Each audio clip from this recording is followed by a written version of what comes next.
Государство находится в той точке, когда назрела необходимость реформы избирательной системы. В этом направлении в стенах парламента работает Конституционная комиссия, отметил в начале встречи руководитель Центра стратегических исследований при президенте Вячеслав Чирикба. Он рассказал о минусах и плюсах пропорциональной, смешанной, мажоритарной избирательных систем.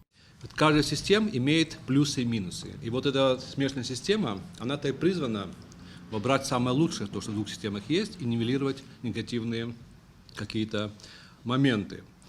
Вот в чем привлекательность вот этой системы в наших условиях? В частности, в том случае, если это будет смешанная система. Избиратели будут голосовать не только за личности, но также и за программу, которую выступает та или иная политическая партия. Это, кстати, будет способствовать, в частности, и партии строительства. У нас еще процесс только начинается, да, реальных партий строительства. Это будет тоже стимул для строительства партии. Кроме того, нам необходимы современные, динамичные, отвечающие духу времени политические партии, как часть политической системы страны. Депутаты парламента Дауд Хутаба и Инар Гицба считают, что мажоритарная избирательная система подходит сегодняшним реалиям Абхазии. Однако изменения в выборном законодательстве, безусловно, нужны. Я считаю, что партийная система на сегодняшний день нам совершенно не подходит, а смешанная она создает риски очень серьезные для того, чтобы со временем перейти уже, соответственно, к пропорциональной, к партийной системе. Поэтому, если даже мы пойдем по этому пути, а я всегда участвую в дискуссиях по этому вопросу, то нам нужно будет, конечно, обдумать все риски и предусмотреть все сдержки и противовесы в этом отношении. То здесь в нашем контексте еще необходимо учитывать какие-то этнокультурные, демографические особенности, исторический контекст принимать во внимание. И я тоже склоняюсь к тому, что на данном этапе исторического развития, конечно, мажоритарная система отвечает больше нашему укладу жизни, что ли, и личный контакт с избирателем. Участники круглого стола подчеркнули, что есть консенсус по поводу необходимости изменения избирательной системы республики, но пока еще в государстве не пришли к пониманию того, какие именно перемены требуются.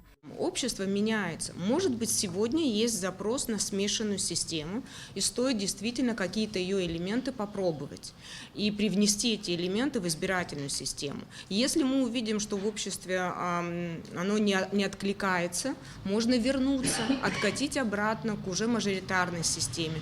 Может быть, настолько общество это воспримет, что мы уйдем в пропорциональную систему.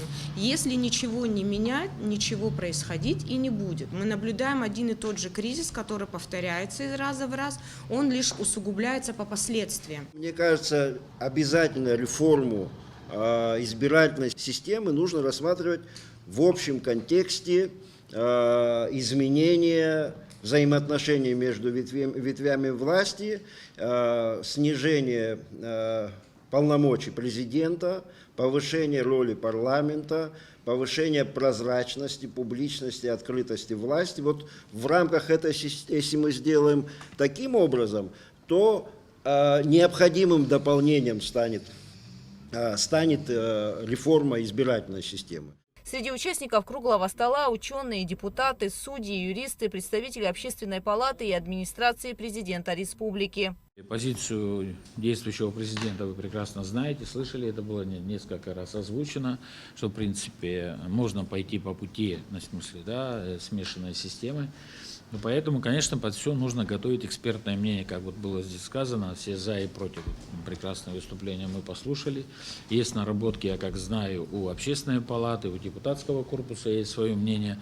Я думаю, такую работу надо продолжать. В рамках встречи отмечалось, что не существует идеальной избирательной системы. Можно говорить и рассматривать достоинства или недостатки и выбирать лучший путь. Вопрос изменений в Конституции обсуждается и в Общественной палате, однако единого мнения все еще нет. Я думаю, что то законодательство и избирательное, и вообще законодательство, наша Конституция, они до сих пор не наполнились практическим содержанием. То есть мы не реализуем все те достоинства, которые заложены в законах, в Конституции, в том числе и по общественным организациям, некоммерческим. Мы считаем, что элемент именно мажоритарной части обязательно нужно оставить.